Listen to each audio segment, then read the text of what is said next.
මගේ නම ලවාන්. මම ගාල්ලේ. මේ සිද්ධිය වෙද්දී මට වයස අවුරුදු 19යි. ඒ කියන්නේ හරිම දඩබ්බර, හැංගීම්බර වයසක්. අපේ ගෙවල් අල්ලපු වැටේ තිබුණ කුලියට දෙන ගෙදරට අලුත් ජෝඩුවක් පදිංචියට ආවා. ඒ ආපු අක්කා තමයි පූර්ණිමා. එයාට වයස 26ක් විතර ඇති. ඇත්තටම එයා දැක්කම ඕනෑම කෙනෙක්ට ආදරේ හිතන පිනුමක් තිබුණේ. එයාගේ මහත්තයා කන්ස්ට්‍රක්ෂන් කම්පනි එකක වැඩ කළ නිසා දවස පුරාම එයා හිටියේ ගෙදර තනියම. පූර්ණිමා අක්කා අපේ ගෙදරට නිතර ආවා ගියා.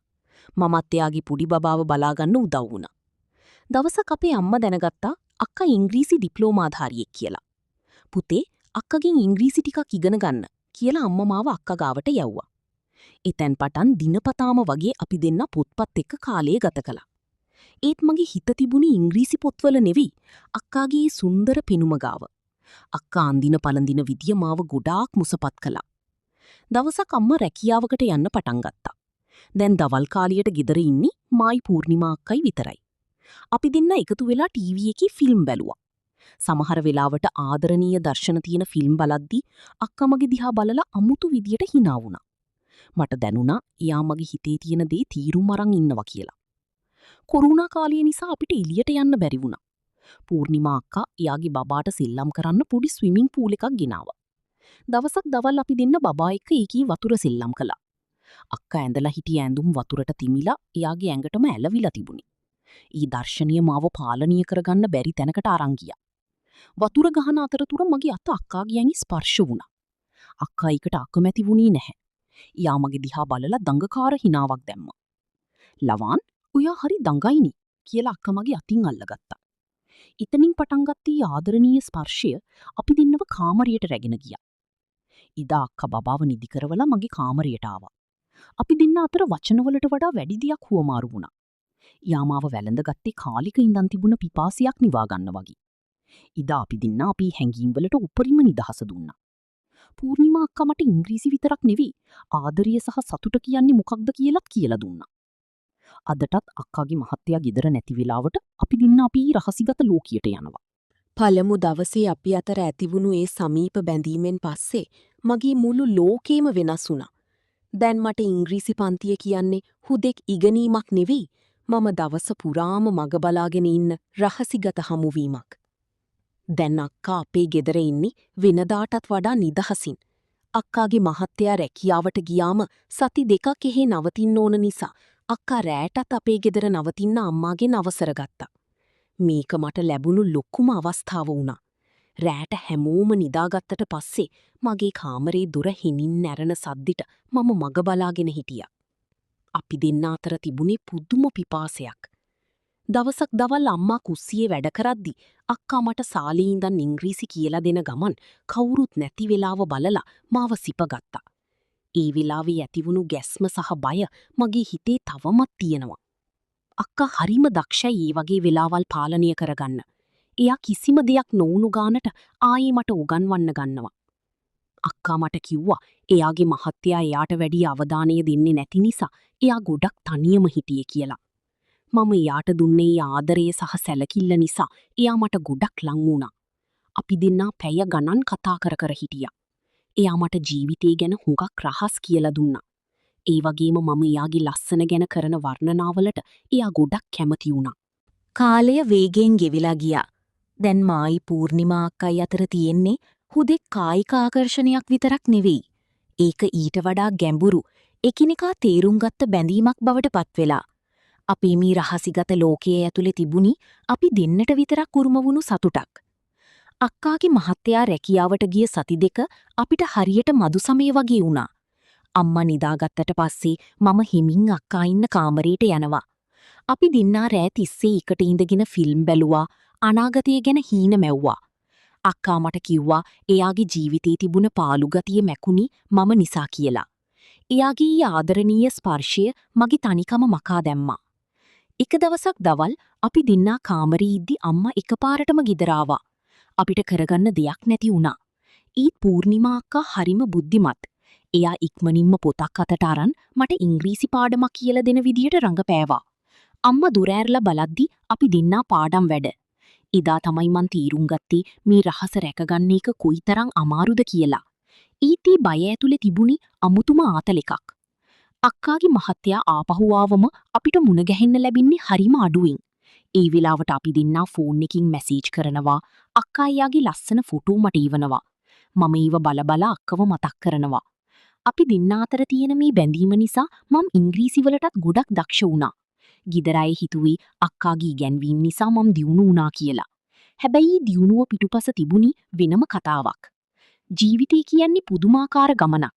සමහර මිනිස්සුયો අපි ජීවිතවලට ඉන්නේ අපිව වෙනස් කරන්න. පූර්ණිමා අක්කා මගේ ජීවිතයට ආවිත් ඒ වගේ. මුලින්ම ආකර්ෂණයක් විදිහට පටන් ගත්ත අපි මේ රහස කාලයත් එක්ක ගැඹුරු ලිංගතුකමක් බවට පත් වුණා. දැන් මට වයස 20 ඉක්මවලා. මම උසස් අධ්‍යාපනය සඳහා කොළඹට යන්න සූදානම් වුණා. මේ ආරංචිය ඇහුවම පූර්ණිමා අක්කා ගොඩක් දුක් වුණා. ඉදා රෑ අපි දෙන්නා හුඟක් වෙලා කතා කර හිටියා. මල්ලි, ඔයා කොහේ ගියත් මාව අමතක කරන්න එපා. මගේ ජීවිතේ පාළුව මකාගත්තේ ඔයා නිසා කියලා යා මගේ අත අල්ලගෙන කිව්වා. ඒ වෙලාවේ යාගේ ඇස්වල තිබුණි අවංකම ආදරයක්. මම කොළඹ ගියත් නිවාඩුවට ගෙදර ආපු හැම වෙලාවකම අක්කව මුණ ගැහෙන්න මම අමතක කළේ නැහැ. අක්කගේ මහත්තයා තාමත් සති 2කට සැරයයි ගෙදර ඉන්නේ. ඉතින් අපි දෙන්නට අපේ කාලය වෙන් කරගන්න තාමත් ඉඩකඩ තියෙනවා. අපේ ගෙදර අය තාමත් හිතන්නේ අපි දෙන්න අතර තියෙන්නේ හොඳ අසල්වැසි සහෝදර බැඳීමක් කියලා විතරයි. ඒ රහස රැකගන්න අපි දෙන්නම ගොඩක් පරිස්සම් වුණා. පූර්ණිමා අක්කා නිසා මම ඉංග්‍රීසි භාෂාවට ගොඩක් දක්ෂ වුණා. ඒ වගේම ගැහැණු හිතක් තීරුම් ගන්නා ආකාරය සහ ආදරය කියන දේ විඳින ආකාරය මම ඉගෙන ගත්තා. මේක සමාජ සම්මතයන්ට අනුව වැරදි වෙන්න පුළුවන්. ඒත් අපි දෙන්න අපේ සීමාවන් ඇතුලේ කාටවත් කරදරයක් නොවී සතුටින් හිටියා.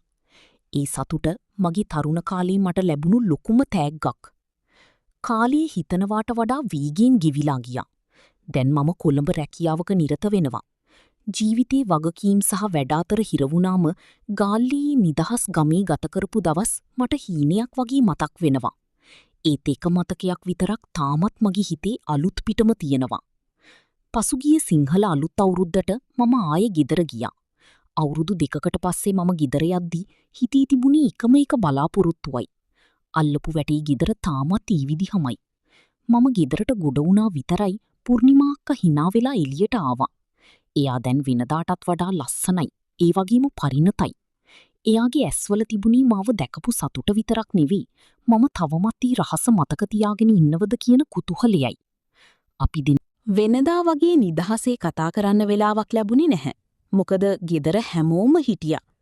ඒත් අපි දෙන්න අතර හෝමාරු වුණේ බැල්මවල් වල ලොකු කතාවක් තිබුණා. අක්කා මට තේ එකක් හදලා දෙන ගමන් කවුරුත් නැති වෙලාවේ මගේ අත තදින් අල්ලලා මල්ලි ඔයා ගොඩාක් වෙනස් වෙලා කියලා රහසින් කිව්වා. ඒ ස්පර්ශයෙන් මගේ අඟ හිරි වැටිලා ගියා. අවුරුදු ගාණක් ගියත් අපි දෙන්න අතර තිබුණේ රසායනේ එහෙමමයි. අක්කගේ බබා දැන් ගොඩක් ලොකුයි. ඉස්කෝලේ යනවා.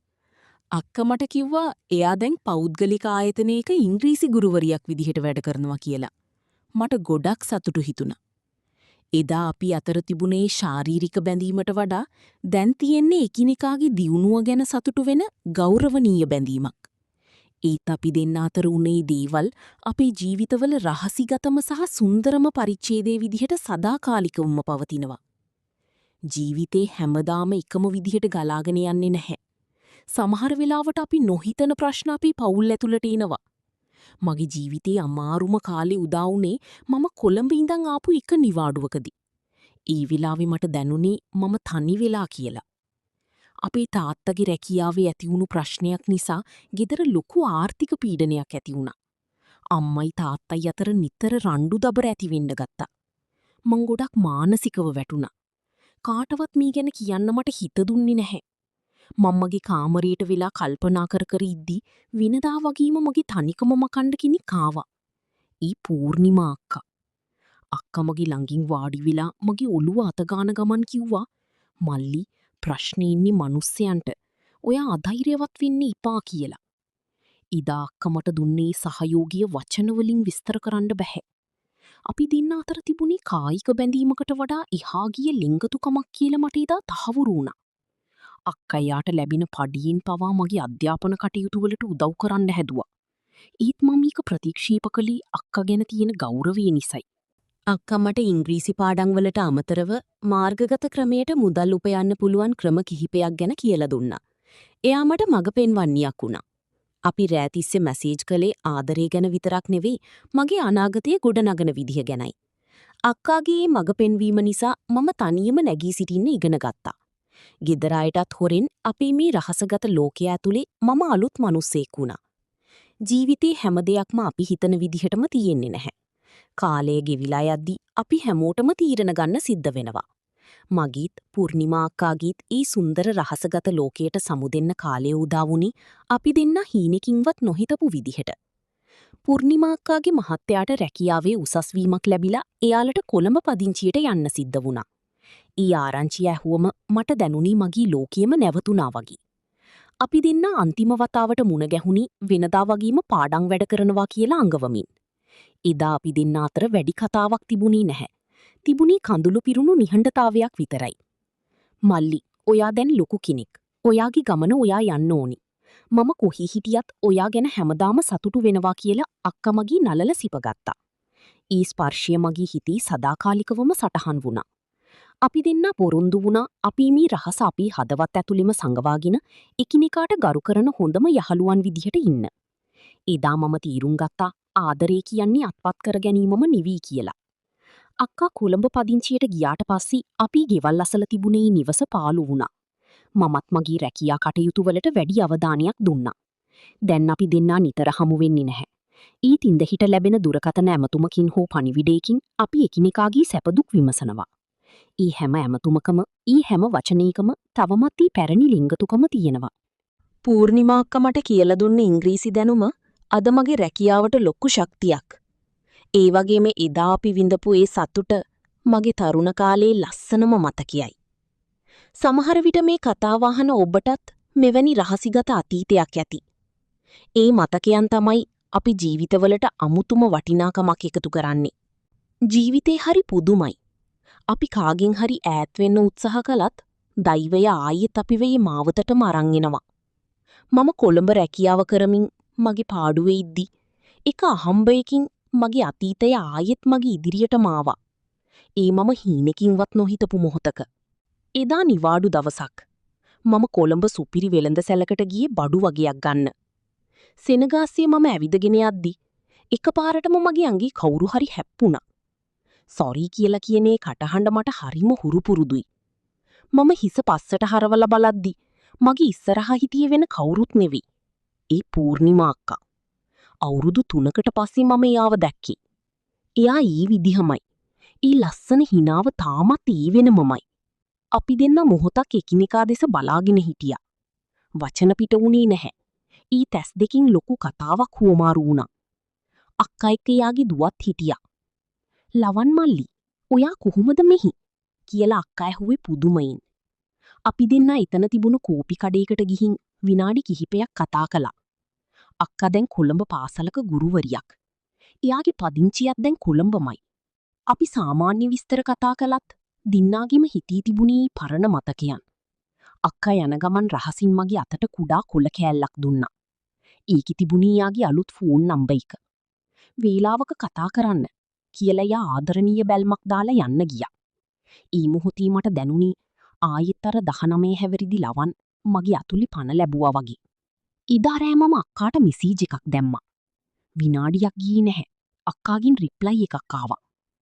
මම හිතුවේ නැහැ ඔයාව ආයේ හම්බ වෙයි කියලා. මට ඔයාව ගොඩක් මතක් වුණා කියලා යා ලියලා තිබුණා. දැන් අපි දෙන්න ආයෙත් කතා කරනවා. මේක ආයෙත් අර පරණ රහසිගත ආදරයමද නැත්නම් අලුත් බැඳීමක්ද කියලා මම දන්නේ නැහැ. ඒ ටික දියක් සහතිකයි. අපි කතාව තාම ඉවර නැහැ. ජීවිතේ ලස්සනම දේවල් සිද්ධ වෙන්නේ අපි බලාපොරොත්තු නොවන වෙලාවටයි.